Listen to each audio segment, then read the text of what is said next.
Good afternoon, everyone. Thank you so much for joining us. Sorry for the delay there. My name is Alika Jackson, and I am the Director of Guided Pathways, Equity, and Achievement here at Barstow Community College.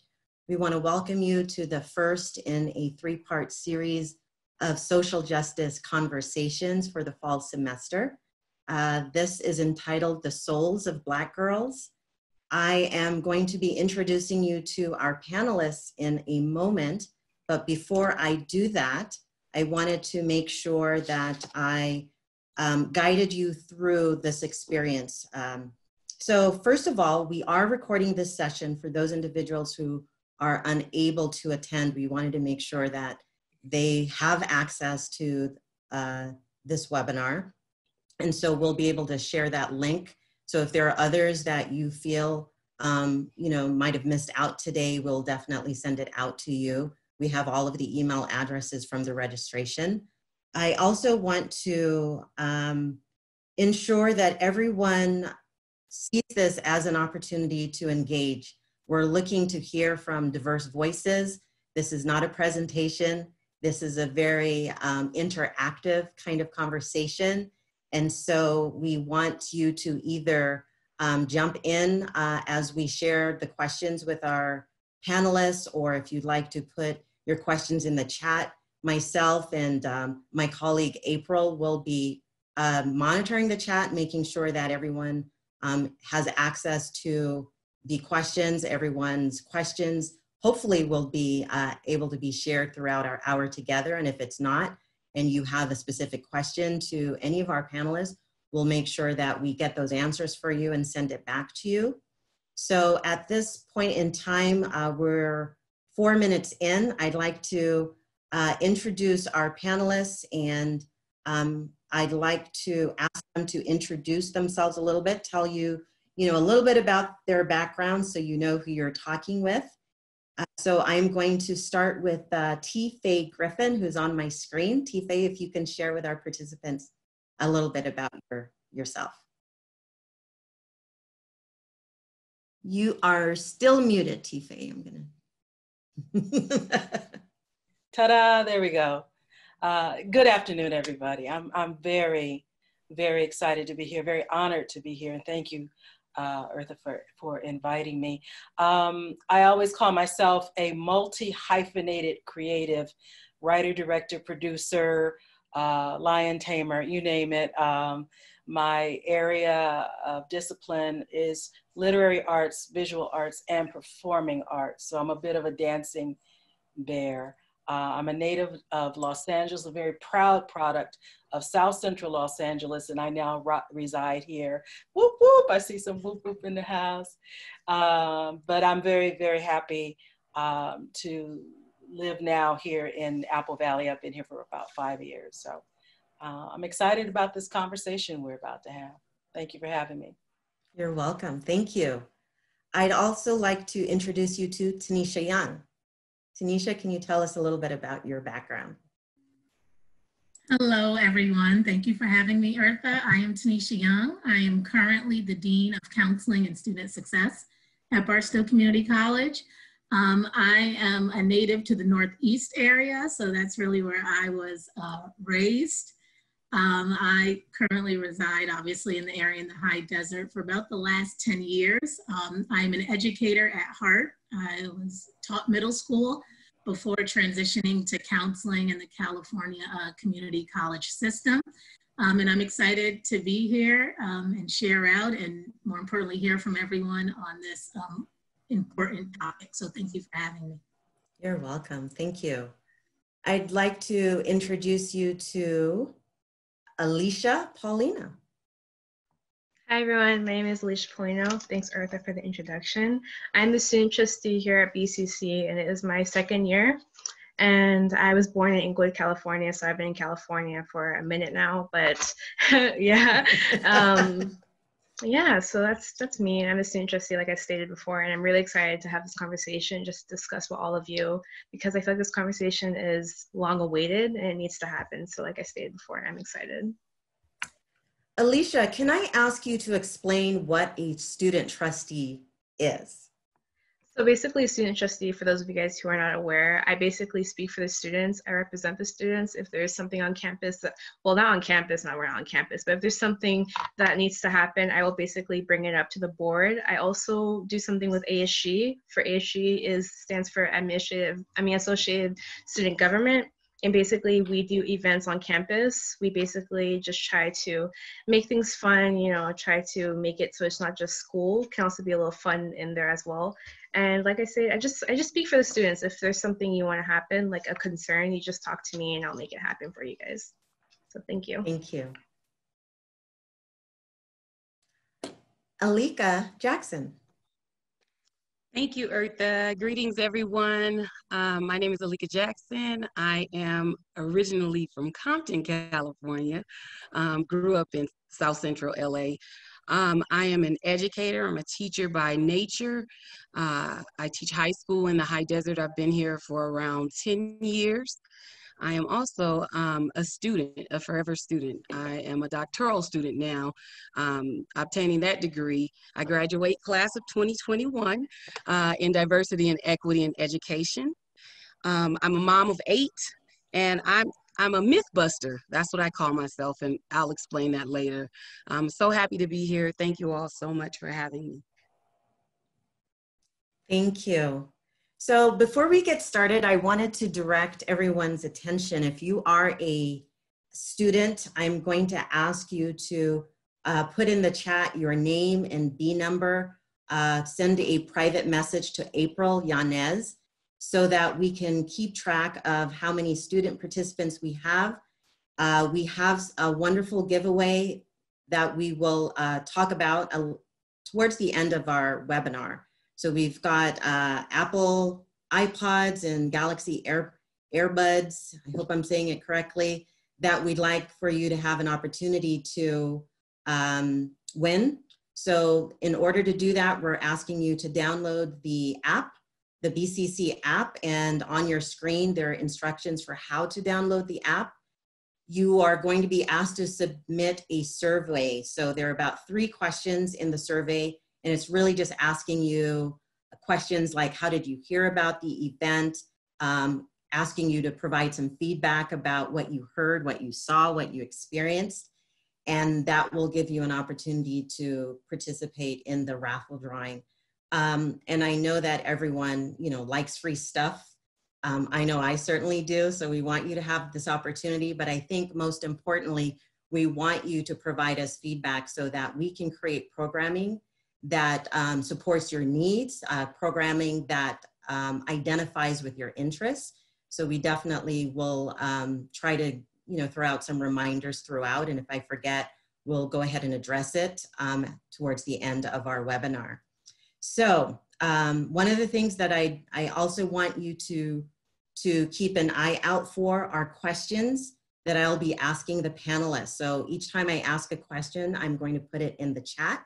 And if you would like to answer the question and share with everyone that's a part of this discussion, please do so. If you have a question for our panelists, or if you just have something that is just burning, you know, on your heart and you want to share with everyone, please do.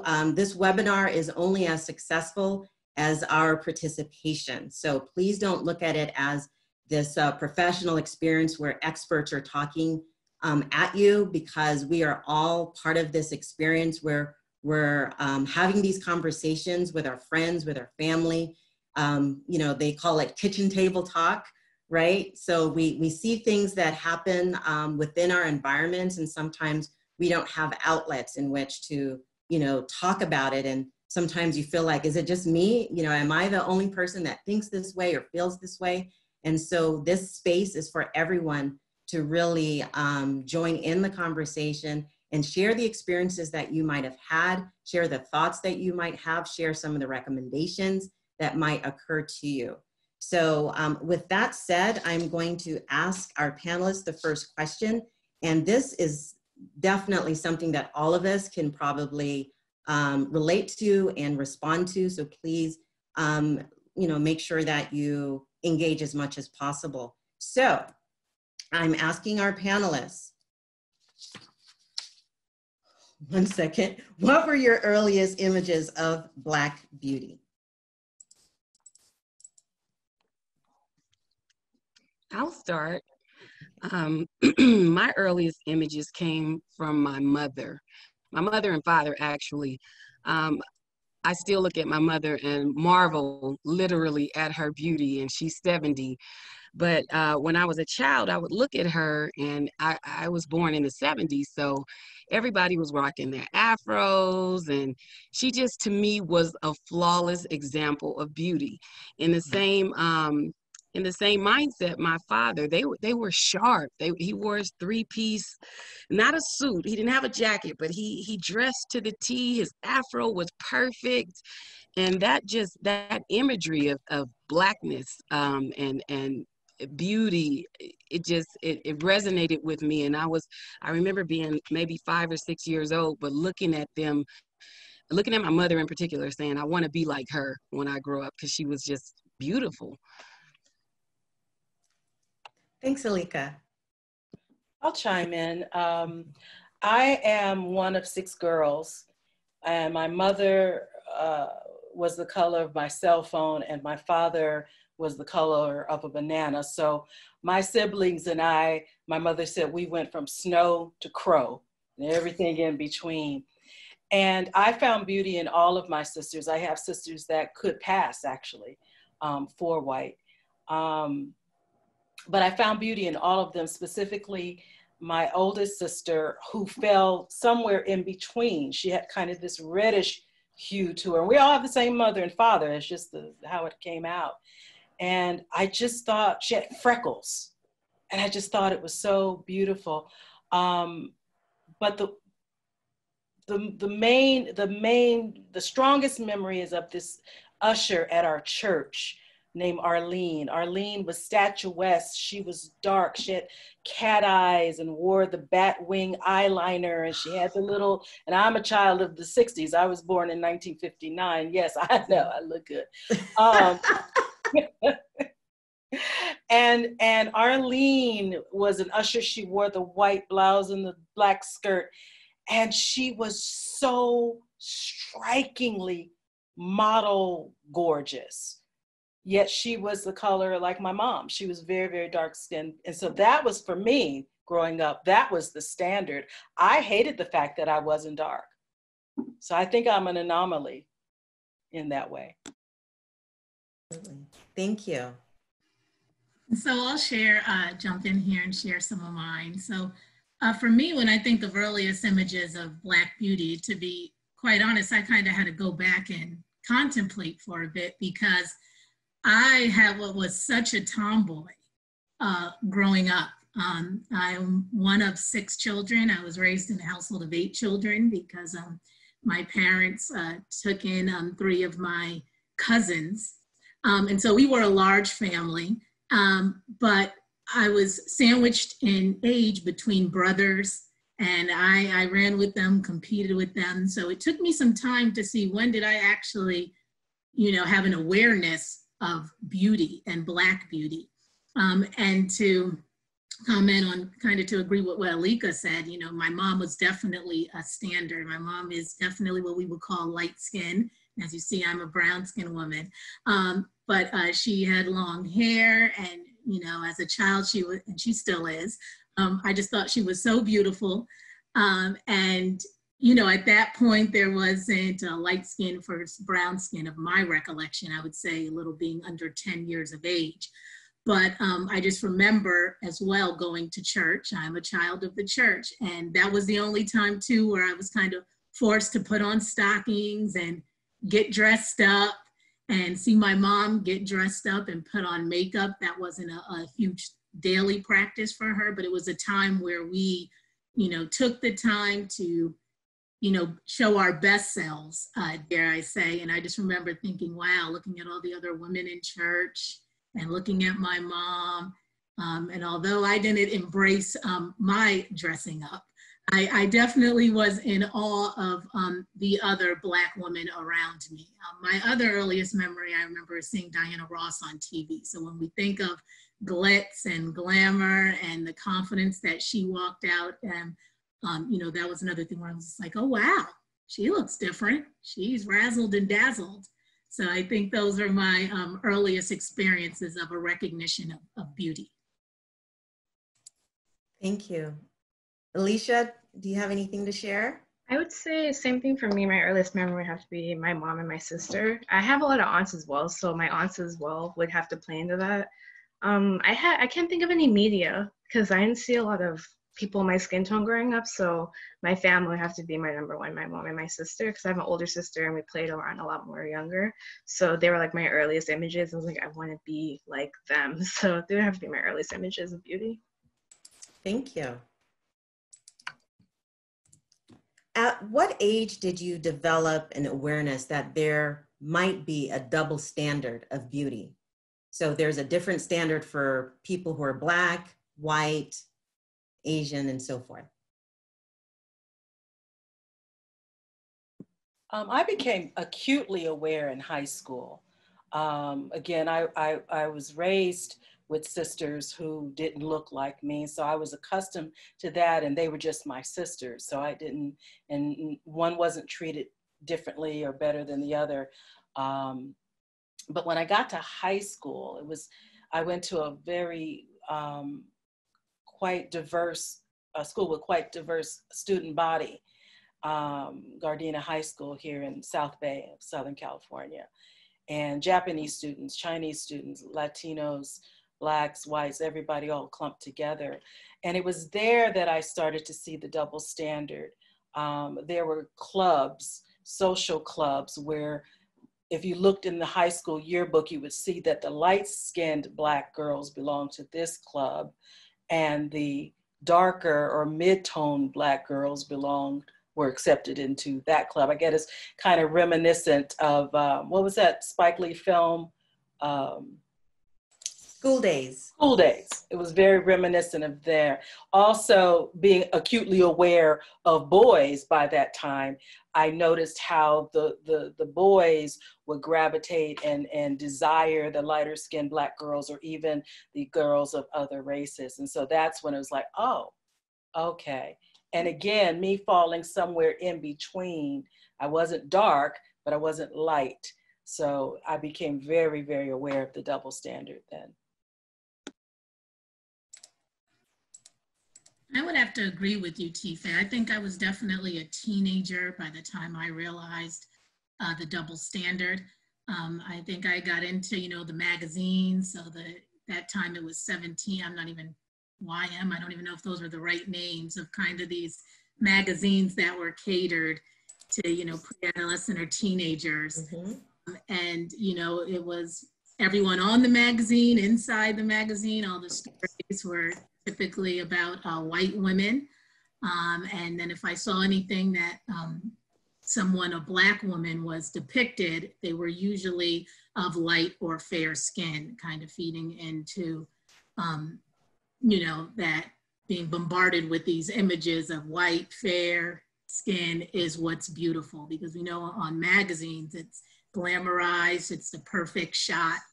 And so I think at that point is when I realized the double standard. It was also at that point that even within the Black community, I wasn't so aware of skin and complexion, but for me it became a thing with hair. I was always, and especially when my cousins came and lived with us a little after I was 10, you know, I was the one with the good hair, as we say that in the Black community. So it was long, it was curly. I had relatives who didn't, so that was always pointed out to me, sometime in jest or jealousy, but I was very aware that, okay, here's this other standard within the community that, you know, I'm liked for my hair, was talked about a lot. So those are probably when I realized, had some recognition of the double standard in my teens as well. Thank you. I have to agree with that too. I think a lot of people can relate to this. If you can like jump in, but the term, you're pretty for a Black girl, they would say that with other races. So I was like, okay, that's when I knew something is up. I would say my earliest have to be middle school. You know, I went to a predominantly white middle school. There was diversity because I went on a military base, but it was predominantly white. And darker skinned people were treated way differently. We were the butt of all jokes, every single joke. Like the term, like I stated earlier, you're pretty for a Black girl, or the term, if you were darker skinned, I wouldn't be talking to you. That doesn't happen with other races. So with that, that was probably a clear recognition of that there's a double-sidedness, and also how the boys too, I feel like boys play a really big part into it. A lot of them like to make jokes, and it's always, for me personally, it was always the darker skinned boys who made the jokes. And they would make jokes saying, you know, I won't go with a Black girl because I don't want my kids to be Black, knowing that they're Black. Like, you don't know how genetics work. Your mom's probably Black, your dad's probably Black, or both your parents are Black, and they're making comments like this. So that's how I knew there was a double-sided, and as I just kept growing up, I kept hearing the jokes. So I would say jokes were probably my main, what's the word? My main, I can't think of the word, I'm sorry. My main introduction, that's the word, my main introduction to the double-sidedness. Thank you so much, Alicia. And what you're sharing, you know, really speaks to the hurt that women have experienced, you know, growing up. And I think what is more painful, you know, at least for me, is not that it's coming from non-Black people, but sometimes you're getting these messages from within your own community. Absolutely. Where do you go, you know, to be affirmed? Right. Mm-hmm. Yeah. And that is, you know, it's generational. My father always spoke about how, you know, his grandmother used to say, you know, because my father is dark skinned, and you better go get you a light skinned woman, Ted. You know, you need kind of someone mellow. You don't want to have these, you know, dark children, or perhaps even, you know, the fair skinned Black people were treated differently. Time where, you know, we lived in the Northeast, but my parents also spent times in the South, and they have concrete examples of experiencing, you know, being with someone who was fair-skinned Black versus dark-skinned, and there clearly, we know, was a separation of treatment. And so, yeah, those messages, you know, they're ingrained, and we you know, there's a lot of hurt and damage and internalization of that. So sometimes that's passed on subconsciously or intentionally. So we have to be mindful of that. Yeah, am I muted? No, we can hear you. Okay. I grew up in a house with biracial siblings.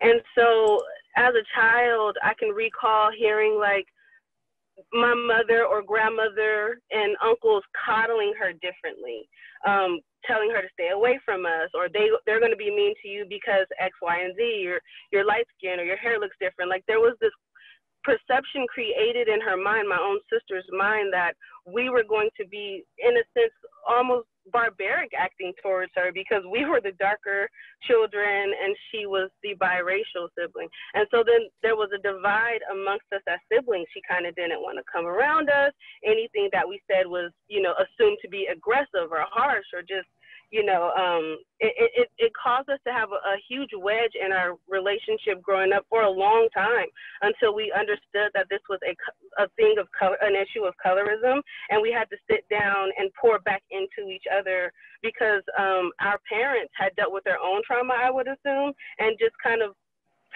trickled that down to us and made us feel these kinds of ways. And I think some of us also just kind of assumed these roles of this bad behavior or being mean to her because she was the biracial sibling, because it was told to us, it was embedded in us to be that way. So yeah, it definitely for me came early on, maybe 8, 9, and at home.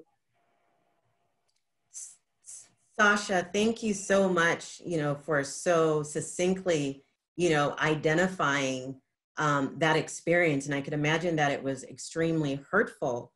And it really ties into, you know, one of my questions, which I won't put in the chat, but, you know, I was going to ask, you know, what responsibility does the Black community, you know, share for passing on these messages? Because it's clear that even if it's not been told to you, there are behaviors that indicate that there's a difference between someone who's darker skin and someone who's lighter skin.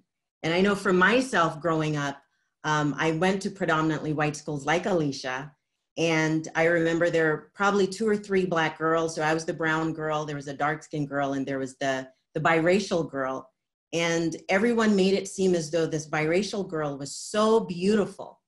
And I kept thinking, what am I, chopped liver? You know, and every level of education that I went to, there was this, this message, you know, even if it was not overt, that those who were biracial, those who were lighter skinned, were really the standard of beauty for Blacks, which left those who were not biracial wondering, well, what does that mean about me and my value, my worth?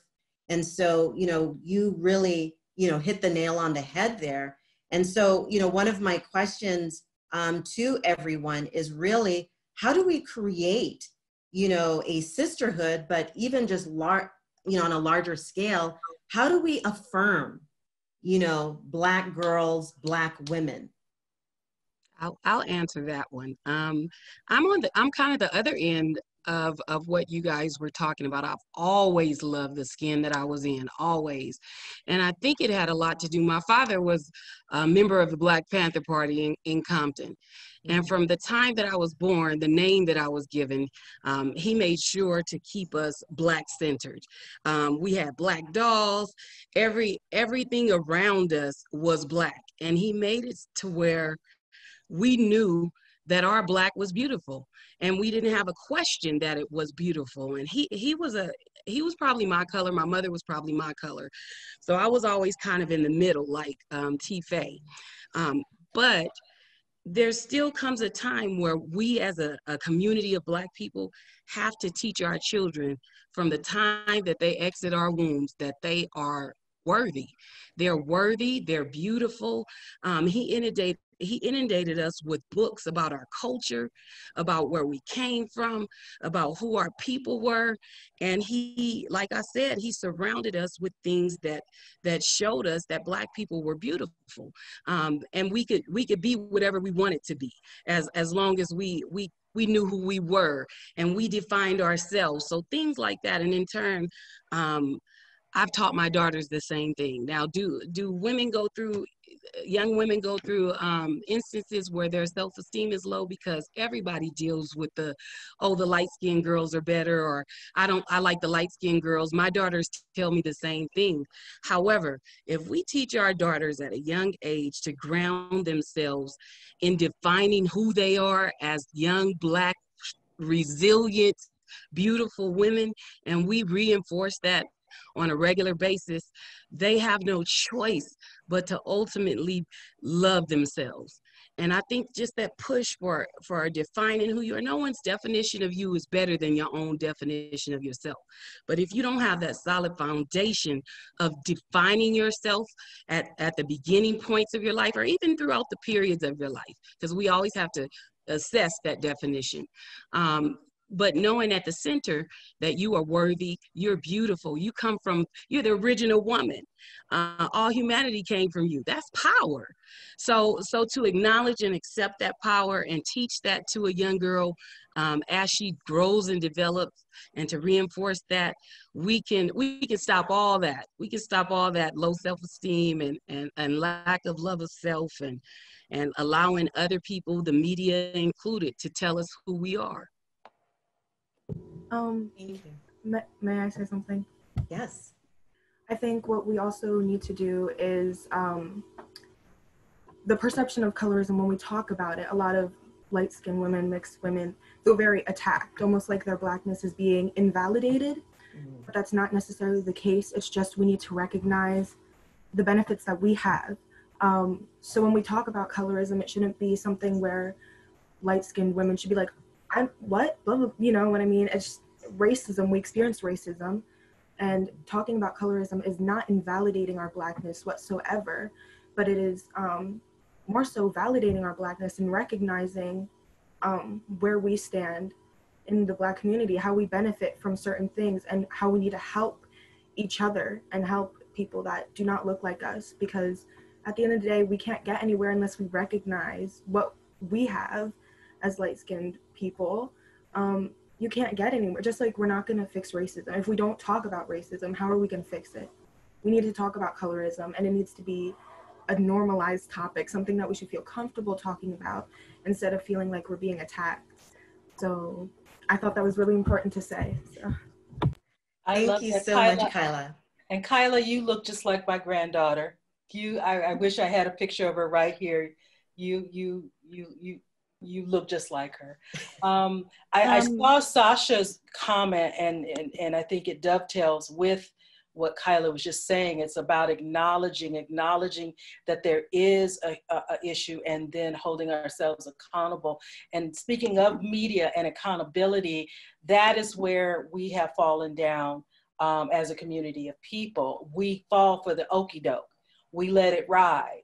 We see these images, we see these portrayals over and over, yet we still buy the tickets to the movies, we still watch the music videos, we still, support the YouTube influencers with the rump shaking and the whole, all that. And then we complain. And so there's an old saying, you can't ride a donkey with two donkeys with one behind. You got to pick. You got to pick which one you're going to ride. Either you want to see images, positive, strong images of Black women of every hue, or it's like, I only want to see that except when I'm going to the movies or when I'm watching TV or watching, whatever. We have to make a choice. That's one point. And then the other point was everything. I think my personal belief, hang on or hang up, this is what I believe. If it doesn't rock with you, that I understand. I believe every problem of mankind, the solution lies right here.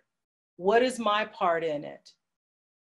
For sisterhood to be built, truly built, there has to be healing of us as individuals. We cannot heal the whole until the slice is healed. So I think it begins with seeking what Alika was saying, seeking and finding out who you really are at the core of who we are, and getting that inner healing. And then we can branch out and draw others in and put our arms around one another. My 2 cents. I feel like as Black women, we should support each other and encourage each other. And I feel like nothing will change until we start doing that. And it's not a lot of encouragement coming from Black women because we seem to not be able to stand together, which I feel like that from where I come from. But I feel like if we're going to make a change, we have to start with ourselves. And in order to start with ourselves, we have to find things that's wrong. We don't love ourselves enough. A lot of women don't love themselves enough being Black. And it's just so much with, like how you were saying, with YouTube and these videos, everything is so disrespectful to the Black women. And the music is just the worst, and people still support it. As Black women, if we support ourselves and we love ourselves, we wouldn't support anything that doesn't support us. And that's just how I feel. I feel like we have to encourage each other more so. And it's not enough of that. Like, I can be walking and I see a beautiful Black woman, or if I see, somebody walking and I smile at them, they might think that I'm like, oh, why is she looking at me, or why is she smiling at me? It's just so much weird stuff. And me being 27, I've seen that for many of years. Like, I feel like growing up, all I hung out was Hispanic women, and a lot of Black women, they feel like it's a competition when you hanging out with them. Not all, but most. And I don't understand it, because I support every genre of women. And with Black women, I feel like it's always been a competition. Not with it all, but most. It's been a competition. That's just how I look at it. We have to support each other and stand together if we want to make a change. Thank you. And I want to circle back around to your comment about it being a competition, but I have two comments in the chat that I want to make sure that I acknowledge. So there is a question, but they're about some of the things that were said. But I also want to circle back around to, and I believe it's an instructor who asked about support. How can instructors support students who may be experiencing these things? And I think, Alika, you mentioned that you grew up feeling very confident and very self-aware because your parents, exposed you and helped you. But for those individuals who did not have that kind of background, and from one teacher to another, what would you say to this instructor who, would like to affirm, students who are experiencing these kinds of issues? I told you, great question too. I'm an educator. I'm a high school teacher in the high desert. Most of my students are Black and Latino students. They are starving for cultural knowledge. So as an educator, my duty is to make sure that they have it. One thing that I did, I collected for my Facebook friends. I said, look, I need to give my students some books that represent them. And I made a wish list and I had them all go buy the books. And the next school year we came in, all those books on Latino people, Black people, white people, all the Muslims, encourage them acquiring that cultural knowledge. Let your students teach you about where they come from. Let them run the class at some points and show you where they come. Let them show you what their culture is about. Students have so much rich history they come into our classroom with. They have the ability to share things in their households. I have students that say, Miss Jackson, your feet hurt. My abuela says, soak them in some Vicks salve and some hot water. And I'm like, what? So they're like, it works. Allowing our students to be who they are and be themselves, they'll open up to you. But just facilitating a safe space, encouraging them to embrace who they are, teaching them, go read, go look this up. I show videos in my class. I make sure that those videos that I show represent the people, the students who are in my class, so that they are affirmed in who they are. We have to expose them to people who look like them, who are doing great things, and it makes them feel proud to be where they're from culturally. So there are a myriad of things that you can do as an educator to encourage self-esteem in your students and pride in who they are. I would suggest, because I'm a culturally responsive teacher, look that up, culturally responsive teaching, and you'll find so many ideas on how to help your students grow their identities in your class and start loving who they are from a cultural perspective. Thank you so much. And as you mentioned safe spaces, I would just want to remind everyone that this is a safe space, and it speaks to a need for students to have, these kind of forums. So I'm going to ask Tanisha, if you can share a little bit about what, BCC is doing, as it pertains to safe spaces. Yeah, so we have a Safe Space Talks kind of series that is ongoing. It's weekly. Every Tuesday, there's a certain theme or topic each month. And it really is a forum virtually, right, where peers can engage in dialogue about certain topics. There are facilitators, but really the whole goal is to provide an area where students feel comfortable and safe talking to other students about, their feelings, their ideas about certain topics. And it can be controversial topics. It can be about, abuse. The topics vary, fear, stress, mental health in COVID. And we're always looking for students to give feedback on that. I encourage you all to participate. They're every Tuesday, 12:30. The information goes out through all of our social media outlets. Our special programs and services team now is just kind of leading those. But again, it's for students to just get on and talk in kind of small groups with each other, and hopefully end up encouraging and empowering one another. It's a space where you can safely disagree. You don't have to always be on the same page. I think students sometimes have fear of speaking up because your thought isn't part of the majority. This space is created for that. And it's important. It's important because we want honest dialogue from students, and we want them to know that it is a confidential space where we're here to support and encourage it, because we know peer-to-peer learning, you know, it's up there. Just it's faculty to student, it's just as important. It has its place. And so those spaces are created, and we're gonna keep doing them at Barstow, and we hope every young lady or man who's on here as a student will definitely participate. Yeah. Yeah. I wanted to acknowledge the second question, and that is from Lillian. So Lillian, you've got the floor.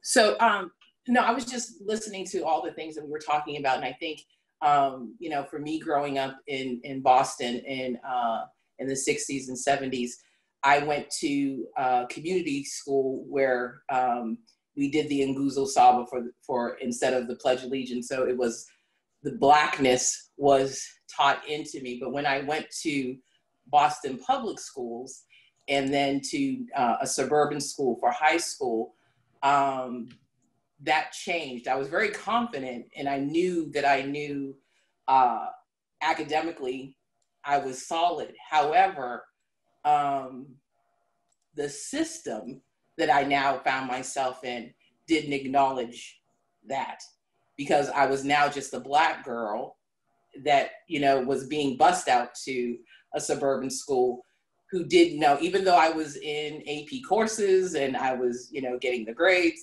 I wasn't allowed the voice to speak. So yes, I think that our community, we have to support one another. I come from a family that is varied in color. My grandmother is half white and Indian, you know, and my grandfather on my mother's side is the same. So most of my aunts and uncles are very fair skinned on my mother's side. So we have a collection of folks that look different. So that to me didn't ever really bother me, but I know that the outside world, it does.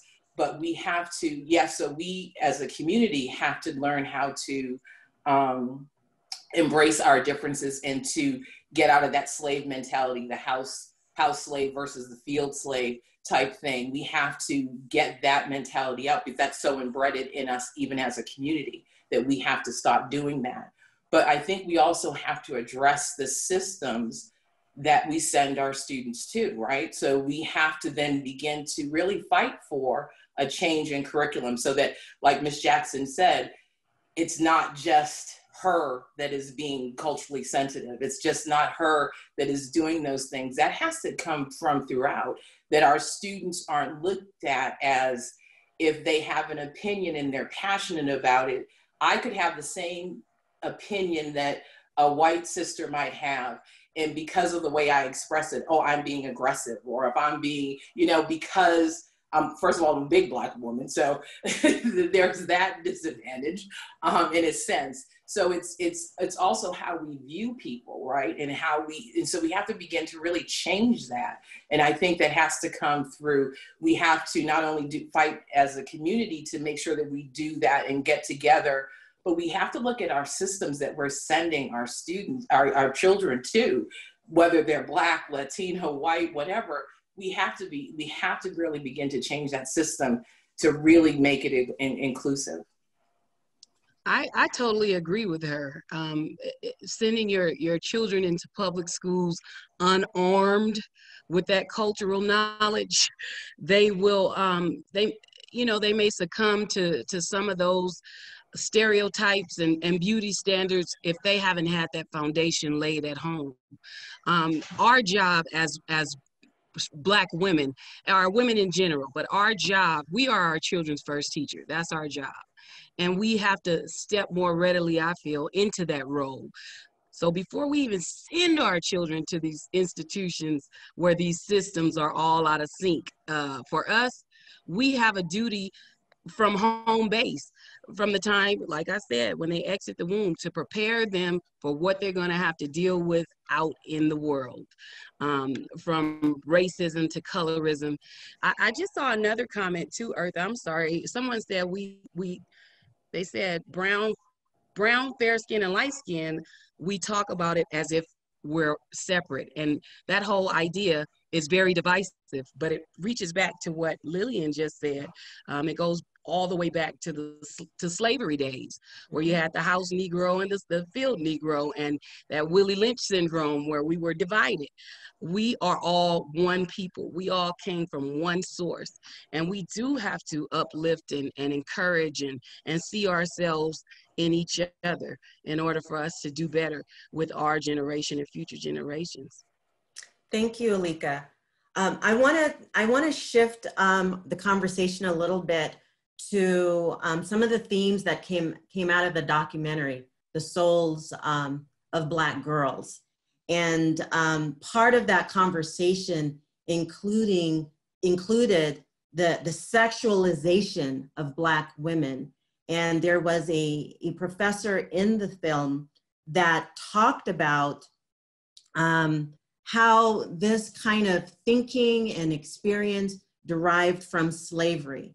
How not only with the colorism conversations that we've been having, but the fact that young girls were treated as if they were grown women. They were raped, and expected to fulfill the roles of grown women. And there was an emasculation of Black men because there was nothing they could do while they watched the master or the overseer rape their wives and rape their children right in front of them. And that has continued throughout our society, where in these movies and videos and TV shows, we see that in order to be, seen as the Black woman, you have to take on these stereotypical roles as the maid or the sassy Black woman or the sexy siren. And so it has infiltrated into our thinking. And so, what we see are young girls who are trying to define who they are and to develop, an identity for themselves and to create just meaning and value in themselves. But the messages that are being sent, not just from white communities, but from Black communities and Black men, and I hope there's some Black men on right now who could speak to this, because I know you're probably, brothers of sisters and fathers of daughters, but there's this feeling as if I'm not of value if I am not a sexual being. If I don't get dressed up half naked to get attention, then I won't be noticed. And my mind won't be valued, my skills, my talents won't be valued. And maybe that's why there are more Black women in the educational system than Black men, but because in order for us to get ahead and in order for us to be valued, we better be smart, right? So I just want to throw that out there and just start, some conversation. And at the same time, I want to let you guys know we've got 10 more minutes. So I'm okay if we go over time, because I've been here before, but just for those of you who may have other obligations, we have 10 more minutes, and let's just see where this conversation goes. So I'm throwing that out there for everyone. Hello again. So I think something, what you touched on about the over-sexualization of Black women, and am I worthy if I'm not blah, blah, blah, right?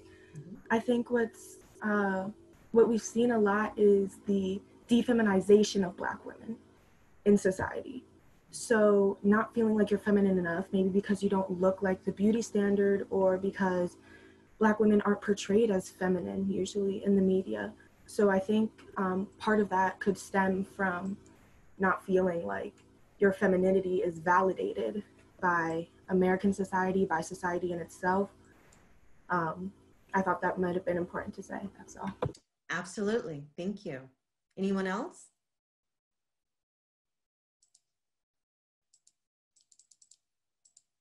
Alicia, do you want to jump in there from a student's perspective as well?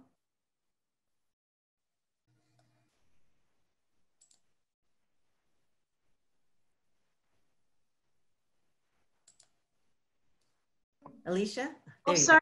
Sorry, my headphones were, what was the question? I'm sorry. go. No, that's okay. I wanted to ask if you had Oh. something to share. I'm Basically. sorry. That's okay. Okay. So about okay. So yes, Black women are over sexualized because in the music videos, you know, we're the sexy girl, you know, we're just, it's the over sexualization, and that ties into men as well.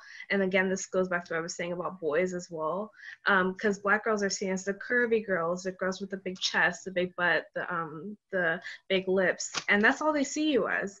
And it's like you disrespect me, but then you want me, but you don't want me for me, you want me for my body. And that just sets a really, really bad mindset.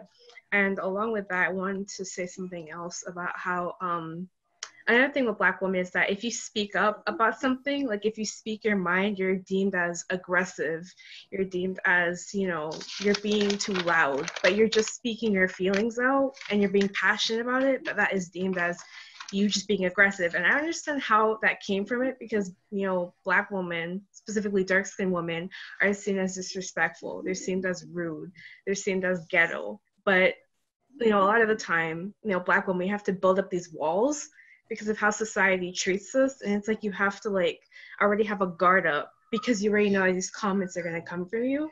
And again, with the YouTube, I was talking about the YouTube, about how, I don't know if you guys have seen it, but the challenges where girls will go ask boys, do you prefer dark skins or light skinned girls? And with those videos, it's always the dark skinned boys who are saying that they don't want the Black girl. And with that, it's like they're looking for validation, but it's like you can't get validation from the public. You won't get it from the media, you won't get it from the public, you won't get it from your peers. So the only person you can get the validation from is yourself. And that can be really, really hard, trying to find the validation from yourself. And a lot of the time you might not even get it from like your family. And it's like you're just sitting there like, how am I supposed to like love myself if nobody else appreciates me for me? So that's I kind of went off with the topic a little bit. So yeah, I have a lot that I want to say, but it's like, That's okay. What you said was extremely meaningful. And I think one of our panelists is going to respond to that. If I may, Tanisha, I saw you were unmuted. Did you want to go? You can go ahead, Tika. Okay, thank you. I'd like to address the question about how does society and mainstream media move forward in creating, from creating these hypersexual images. I've worked in television and film and theater for over 30 years. I didn't give all my credits at the top because I think that's bougie. And I always tell people, just Google me, baby, just Google me. For real, just Google me. But one credit I will drop on you is that I was a staff writer on In Living Color. And what I've seen in the last 30 years, I've seen a move from some of these images because it's always tied, Hollywood is tied to the purse strings. It is supply, it is whatever the people want, whatever they'll pay for, that's what the advertisers are going to fund. When we stop supporting shows that refuse to have, number one, equity on and off the camera, behind the stages, behind the scenes, hiring equity, image equity, we won't see any change. But we have to speak, and I know we've heard this ad nauseum, we have to speak with our dollars. We have to speak with our dollars. How many times have you seen a television show that's been pulled because people protested? People said, you know what, Netflix, like right now, Netflix is fighting a battle behind cuties. I don't think everybody is familiar with that whole fiasco. And so, but it's tied to the money. If you threaten the network's money, if you threaten the studio's money, they're gonna listen to you. But we have to do it en masse. It can't just be 2 or 3 people sending an email that goes into a spam folder somewhere. We have to speak with our dollars. That's the only way we're going to start moving away from it. And I will use In Living Color as an example. When Fox decided that the show was getting a little bit too black, and that we didn't have enough of the fly girls bebopping around in booty shorts, they fought Keenan Ivory Wayans tooth and nail. And unfortunately, Keenan actually ended up leaving his own show because he refused to put forth the type of content that Fox was trying to force him into doing. And if you watch the last season, season 5, it was horrific.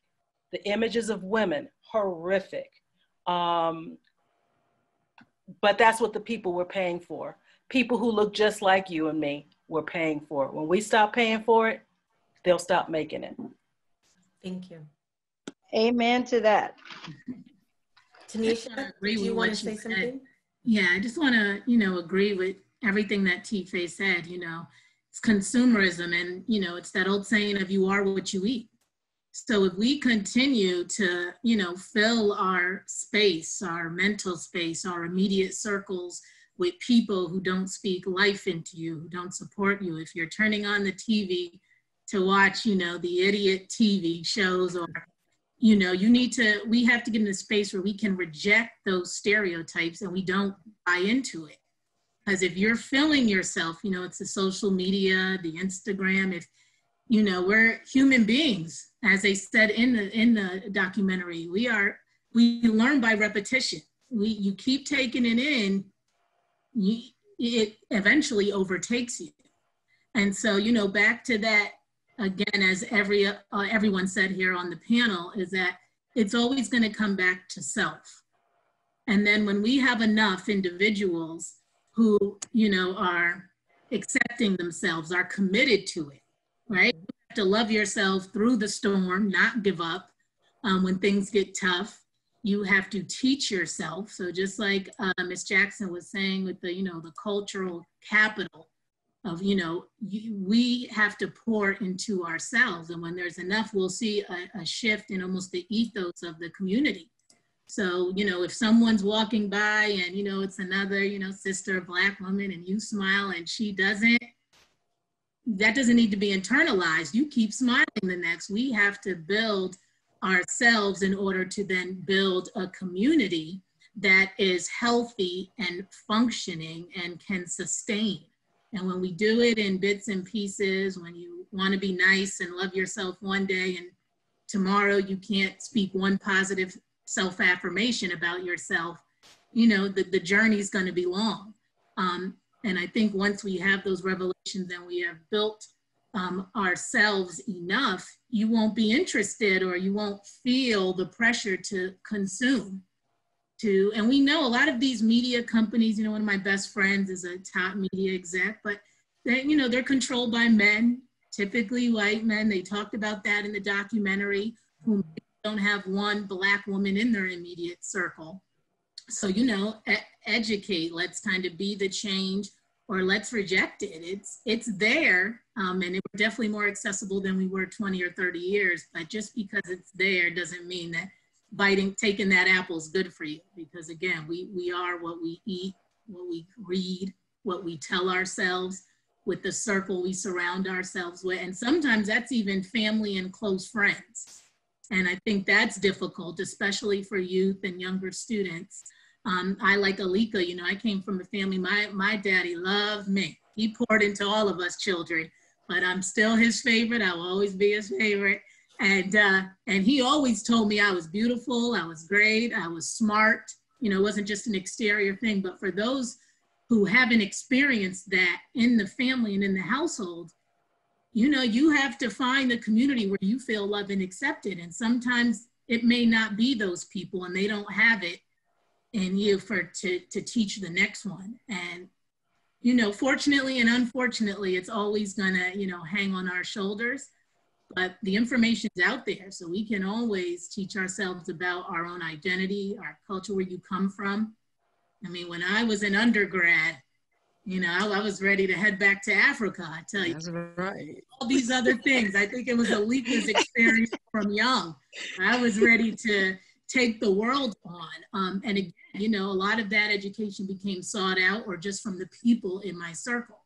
And I had already had the family foundation of just self-love and me being, you know, and then my own spiritual experience. And, you know, I'm here for a purpose, and, you know, I'm part of something that's great. I was made in a special image, you know, all of that has purpose. So I just think, you know, we always have to be mindful of how we say things, how we do things, and what we're consuming. Because as, you know, Tife explained, with 30 years ago, even in Living Color, we're still seeing the same things. Can I say something? Can I say something to Alicia? Because she hit on something, and I can hear her striving to get to her place where she finds herself, well, where she can define herself. And I want to tell you this about the darker skinned boys who are so quick to say, oh, I don't want a Black girl. They have identity issues too. We don't talk about the young Black men. They're in the same way that we were harmed and hurt during that slavery process, and it's generational. They had to go through a lot of different issues and trauma that they're still carrying. So those dark boys who are so aggressively stating those things, they're hurt too. Nobody has built them up. Nobody has told them that beautiful Black skin is original and they are the original man. So they lash out at who looks like them. However, you have to define yourself, sister. So you have to sit down, you have to read some books like Tanisha said, you have to start journaling, you have to get to know who you are. And when I say define yourself, I mean write your definition of you like you are reading the definition out of a dictionary.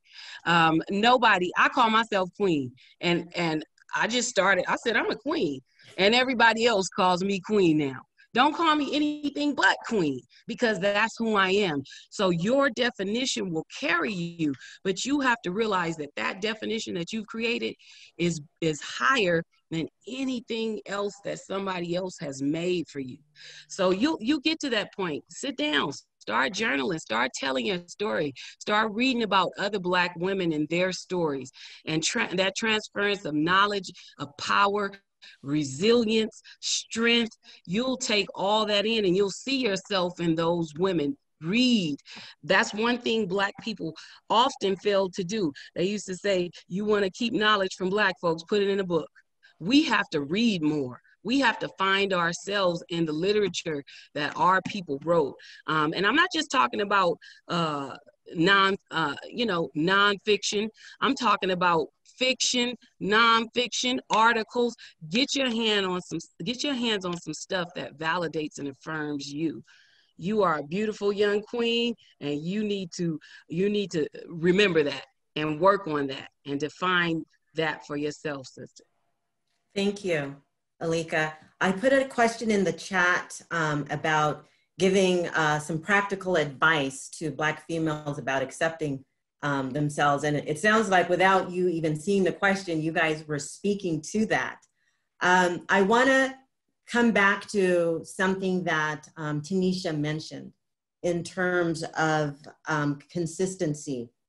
And as we envision these webinars, you know, sometimes we come up with a great idea and it's kind of like a one-off, right? So we have this one-time opportunity where we get to talk about things, and, you know, we externalize some thoughts and feelings. And, you know, Alicia, I do want to just say thank you for being brave enough. I heard the emotion in your voice, and I can hearken back to my own days feeling that way, and it doesn't ever go away. And I think if you ask any of these, you know, panelists, that there are still some hurts from childhood.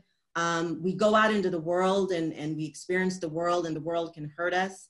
And so when our panelists are talking about, you know, defining your self-worth and really accepting who you are, that can be very difficult if you don't know how. And so the consistency means that not only are you reading, but someone has to come alongside you. So I'm talking about mentoring. I'm talking about Black girl magic, right? I'm talking about opportunities for young women to be groomed in the way that other young people are groomed. So, you know, during the summers when maybe Black kids are getting jobs because they need to help out, non-Black kids many times are interning, you know, in their families or friend of families, you know, corporations, to learn the rules of how to be professional or how to interact with others. And sometimes within the Black community, we don't have those kinds of opportunities. So I want to throw it out to the teachers in the room and to our panelists. What are some things that we can do on a consistent basis that will support, you know, Black students, Black females in particular, who we're talking about today, ways for Black sisters to get together on a regular basis and to vent, because, you know, we do that. I do that on a regular basis. I'm a talker and I have a lot of stuff that I bottle up, and, you know, you sometimes have to put a mask on when you go to work, right? You put a mask on when you go to places because, you know, you don't have the ability to behave in ways that others, your peers, are acting. You don't have that right. We're seeing that in the media right now, where young Black men can't mouth off to, you know, police officers in the same way that their non-Black friends can. There's a safety issue. So how do we help our young Black females on a regular basis to learn these rules, to learn how to navigate, you know, the system, and how to learn to become stronger, to become resilient, and to be able to look in the mirror and say, I am a queen. In Los Angeles, I had a group and we would get together once a month. It was called Sister Cipher, and it was for adult women. And we would choose a topic monthly, and we would meet in Lambert Park, and we would sit there for an hour or two, and we would discuss that topic. And just the space, the safe space, and the empowerment of all those Black women together, building universally on the same topic, you left feeling like you had just left the church. So you felt fulfilled. You guys are at Barstow. You have a network of beautiful sisters that are there. I could see you guys having a monthly circle of young women in the same way, getting together with those types of groups to discuss just issues that the girls want to discuss, the young women, and then issues that some of the older adult women think will be valid and important for them to discuss. But sister circles, sister ciphers, whatever you want to call them, are a way to just bridge the gap between older and younger women, and to just uplift and empower these young women. Another great opportunity, and we're seeing it a lot in LA County and around the country actually, is Black women are coming together to support one another in terms of business ventures. There are, you know, there's a growing community across the nation of Black female entrepreneurs. In fact, I think it was Inc. magazine named, anybody hip to Sassy Jones, Cherie Jones. She's like number 70, her company is number 75 out of 500 of the top entrepreneur companies in the country.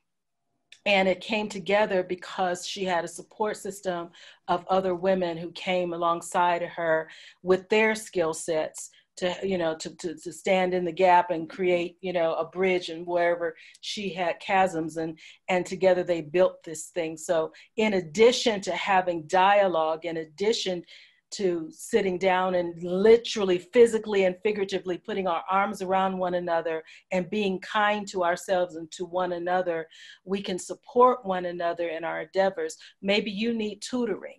Maybe, you know, maybe your math skills ain't all the way there. I hate numbers. I don't do numbers very well.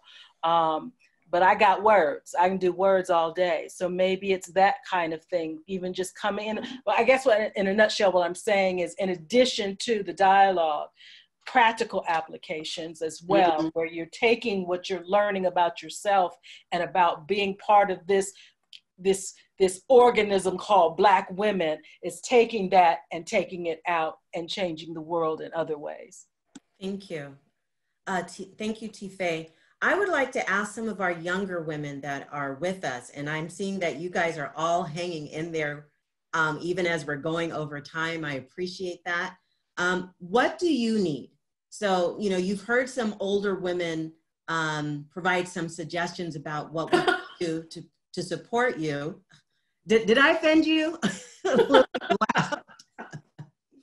I'm asking some of the younger women, what do you need? What would you like to see in terms of resources and support so that you can feel affirmed?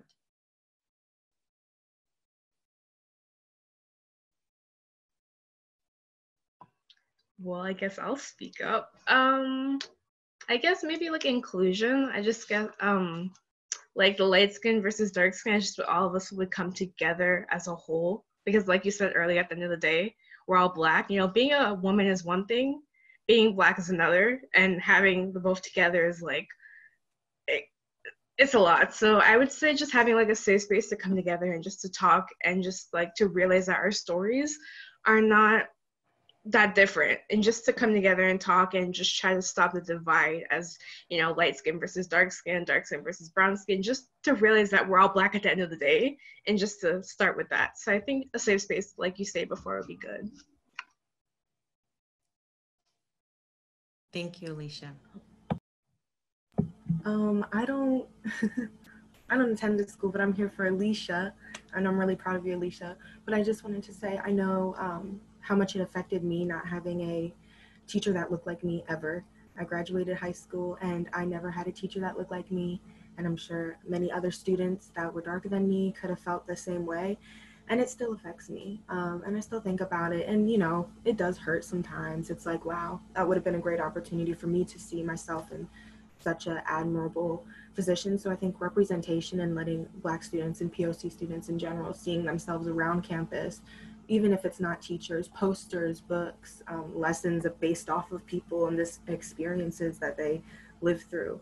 I think that's really important, to be able to see yourself, especially in a learning space, because it's more, it's almost like you can take it in easier. It's more absorbable because you can relate. It's a similar experience. So I think that's really important. Yeah. Thank you, Kyla, and thank you for being here to support and for all of your contributions. Any other young lady want to throw some suggestions out there or just share some experiences? Even if it's in the chat, you know, we'll definitely take a look at it.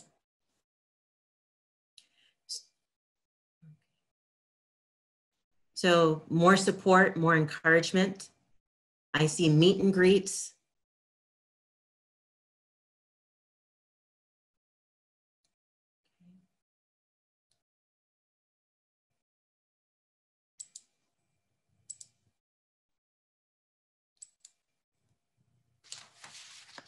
So I'd like to ask the panelists and anyone else who'd like to chime in, what do you wish you had known about self-image as you were growing up? Its benefits, the lack of it, causing harm.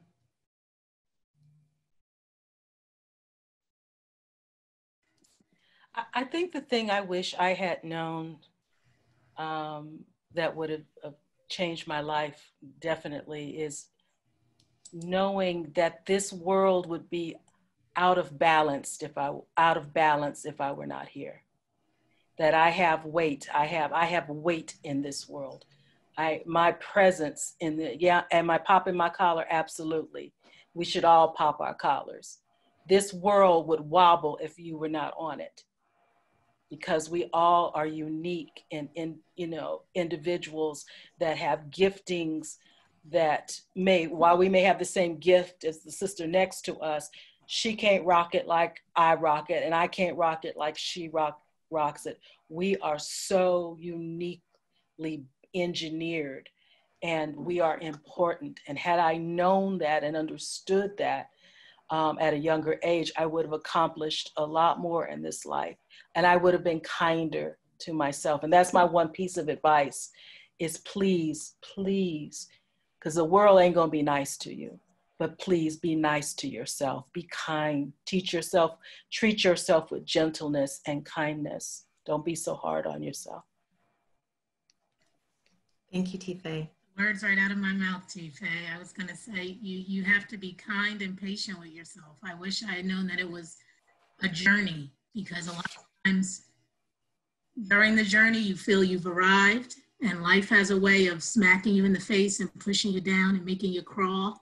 And you still have to do the work. And in doing that work, to lead with compassion and love and being gentle on yourself, and patient with yourself. I always joke with my husband, I'll be working on patience for life. I just know that about me. I want things, but it's important. It's important. So I wish I had known that earlier, that it's a journey, and to take my time, be okay with that. Yeah. Thank you. I would say don't compare yourself with others. Accept yourself for who you are. You're not gonna stay the same. So as we go through the journey, like Tanisha said, that journey is gonna send us through changes. It's okay to redefine yourself, to renew, to redevelop, to rebuild at different phases of our lives. As women, I say my changes come every 7 years. Something changes. We're like flowers, we bloom. Show mercy. Treat yourself like you would treat your best friend. I find that a lot of times we treat other people who we call our friends better than we treat ourselves. So I'm reiterating what the two other sisters said. Be patient, be kind, show mercy, and love you even through the difficult times. Learn how to love you first, because if you don't focus that energy into yourself first, the road is going to be much, much harder. Thank you, Alika. Anyone else want to share? So I want to speak to a comment in the chat from Tiffany. She said that I wish I would have known that just because you may feel inadequate compared to someone else, especially those within the media, does not mean that you are lacking as a person. And I think that, is very important to not play the comparison game, and to know that all of us have strengths and all of us have weaknesses.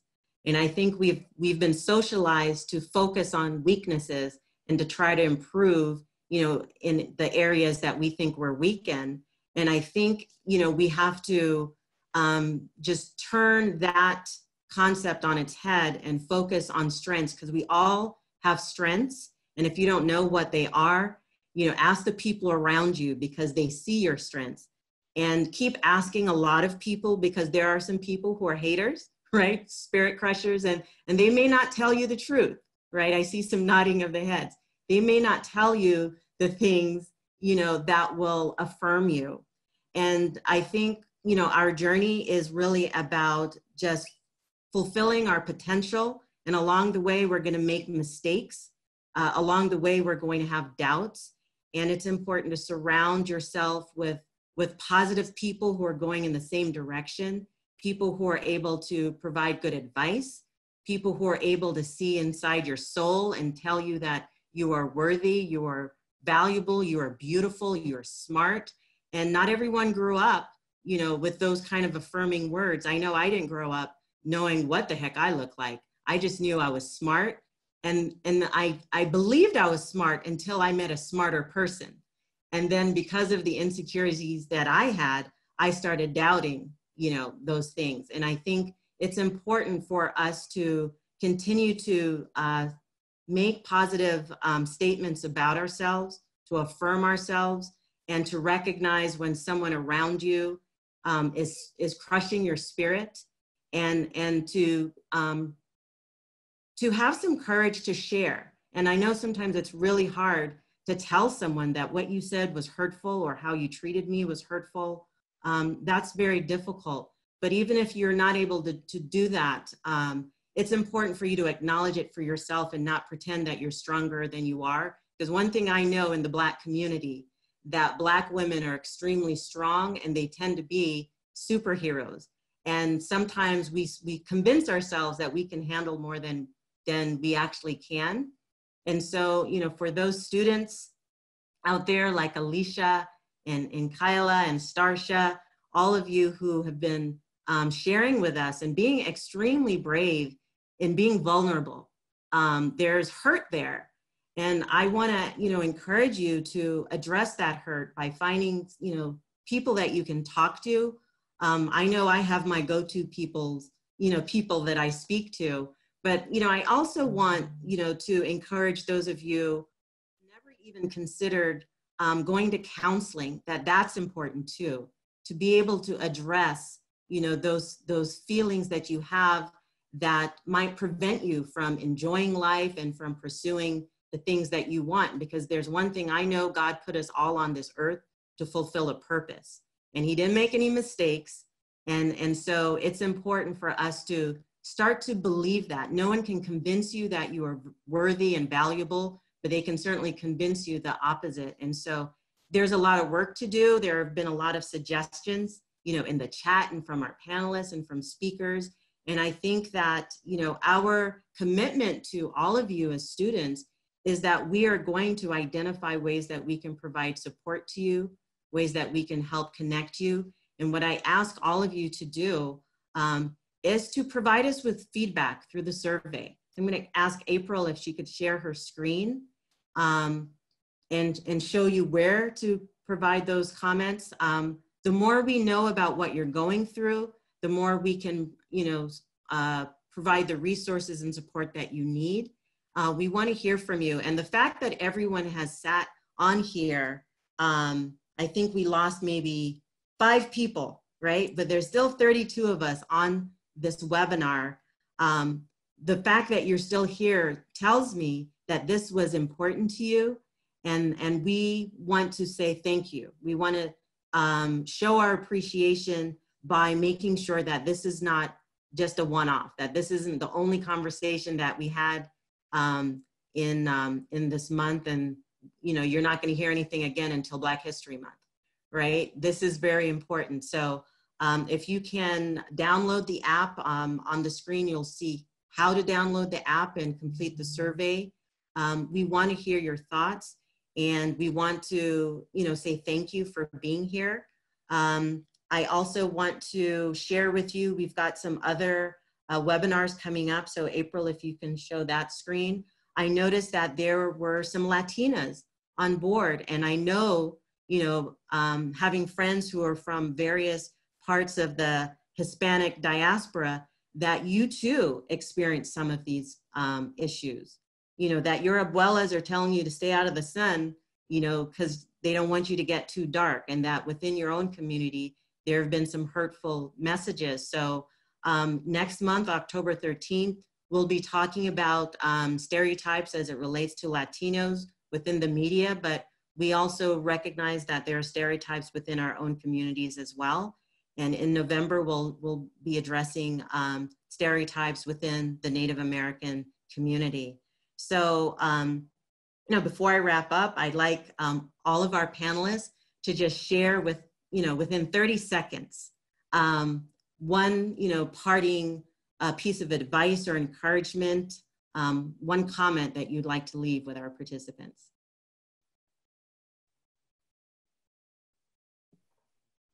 Ladies, you are the answer to somebody's prayer. Don't you dare give up. Keep going.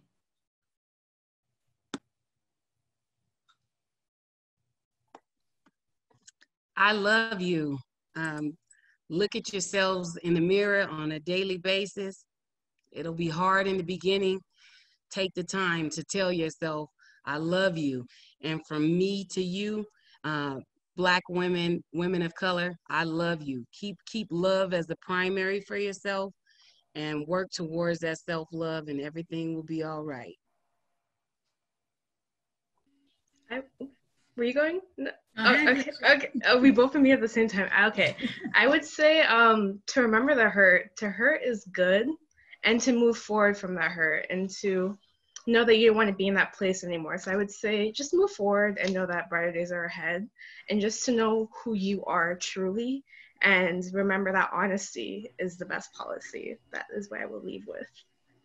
Thank you. Yeah. Vulnerability is powerful, but I want to leave you all with a quote. The most important investment you can make is in yourself. And that's always that. So yes, walk in love, and that's all I got. That's enough. Thank you all. We appreciate your time, and we ask you to keep in mind all the things that we heard, and to reach out to others who are hurting, and to be kind, as I think Tanisha and Alika have said. And we look forward to you joining us. And so have a good day. Thank you. Thank you, Eartha. Thank you, everyone. Thank you.